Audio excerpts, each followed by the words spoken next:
mean, obviously you do large tickets, you know, Series A and more, but what do you think is the next big thing? Well, I think it's easy to look at Europe, particularly if you're American, to look at Europe and go, you know, there's not a lot interesting happening in Europe. There's been a lot of consolidation, there's a lot of big brands, but my experience is that there's just a tremendous amount of interesting stuff that's happening. Oftentimes, sort of smaller and slightly subscale, but there's a huge amount of interesting sort of businesses out there in the OTA space, in the technology space. But in terms of big trends, you know, I think it's a mistake to look at where we are now and go, there's not a lot of disruption that's going to happen. The phone's happened, and you know, we're figuring out mobile, but that's kind of going to be it. And I think if you look at, I guess, two things. One would be think about Amazon, right? Amazon were not in search, browser-based search, at all.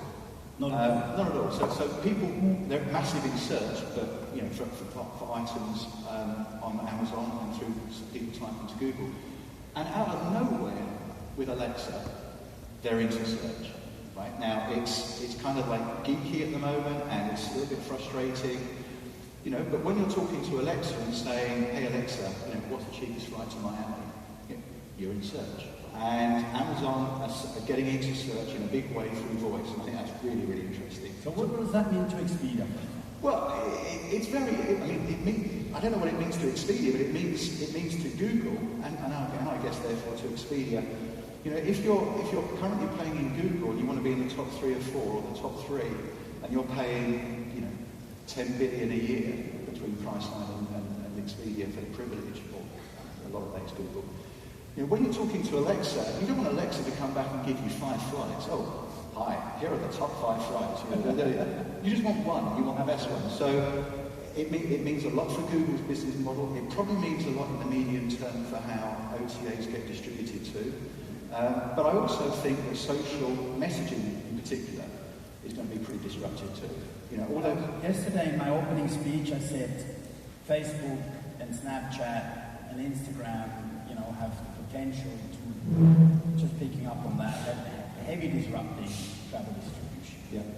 Yeah, and I think it's going to be way more disruptive than any of us think, particularly sort of 3 years out. And you know, why can't I book my flight through Facebook Messenger? Why can't I get my boarding pass through Facebook Messenger? Why do I have to log into a bloody VA app to get my boarding pass? I mean, it's just so stone age increasingly.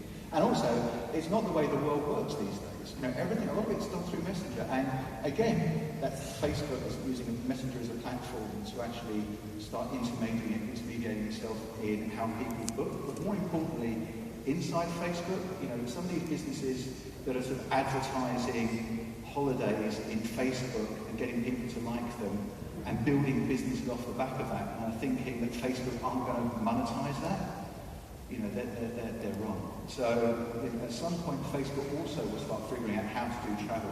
It won't be the way we know it, but they're absolutely going to figure that out. So I think Facebook, messaging, voice are all going to be pretty disruptive. So